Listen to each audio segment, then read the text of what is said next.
Yes, I am basking in the glow of Lily Allen still.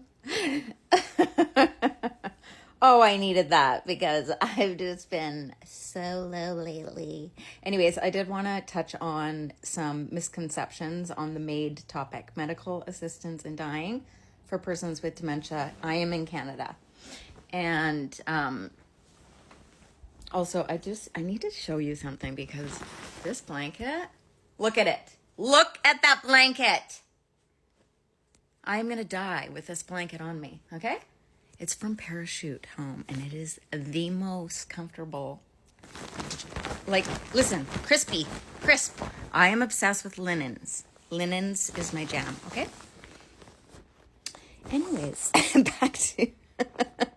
back to the main story. I've heard a lot of people ask about organ donation and MAID. And I don't know where that came from because you do not have to be an organ donor to do MAID. You don't. I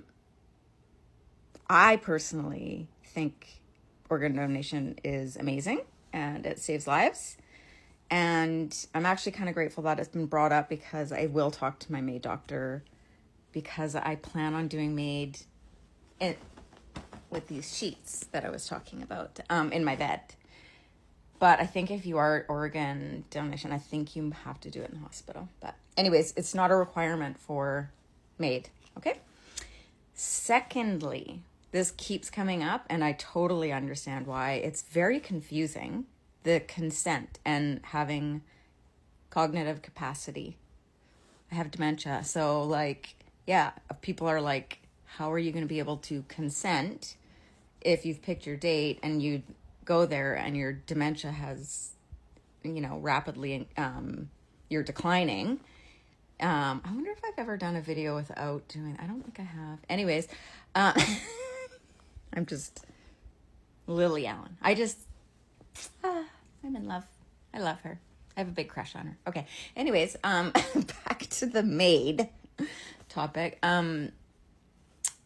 So here in Canada, you can have a disability and you can have Alzheimer's or dementia and still access MAID, meaning you don't have to have a foreseeable death, which is determined as 6 months or less.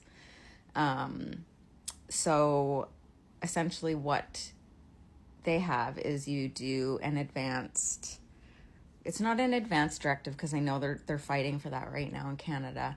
But what it is I meet with my MAID doctor. We've picked a date. It's March for me. That was 6 months at the time when we picked the date. And that if March hits and I've lost my marbles and I don't know where I am, I have already signed a waiver of consent, it's called.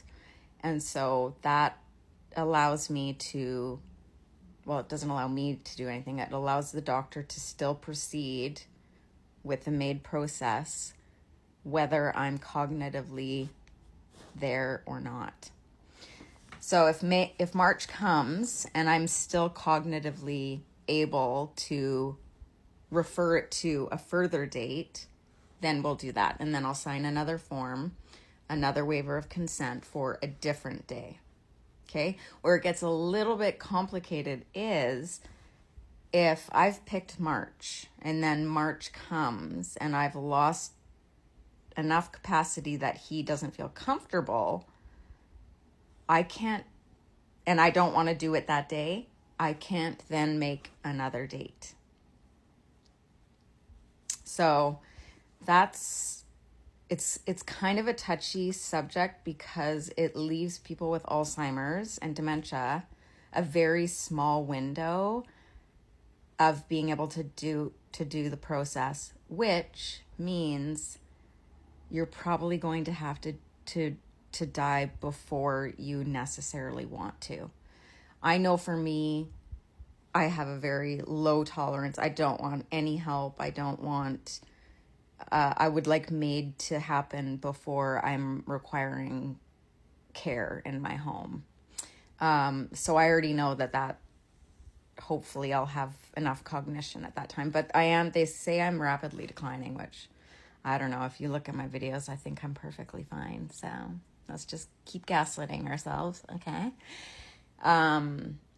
But I do know that, like, I just met him recently, and we are going to now meet monthly just because of the things that have declined, which you can't see, but I can and notice because I'm completely stuck here at home alone, not able to do much for myself besides shower, and I can still cook. And those are really the only things that I can really still do for myself, and make videos and put makeup on.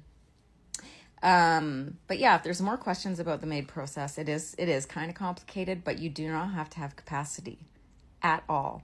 But you have to have already signed a waiver of consent prior to losing your cognition.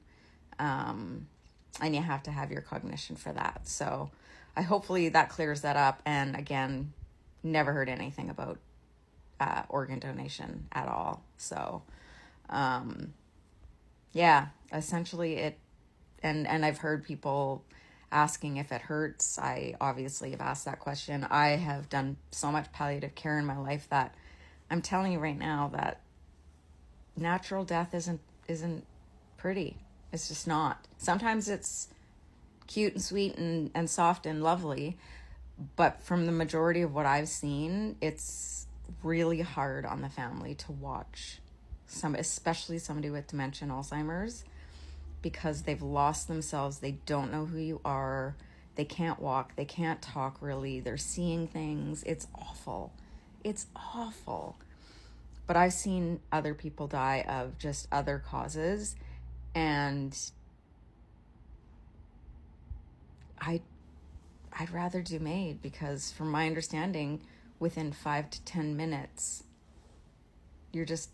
it looks like you're asleep and there's no struggle. There's no I asked very specifically, will I be, and no, because they put you to sleep kind of like the way that they do with putting you to sleep for surgery. So, I sat with my dad while he died naturally.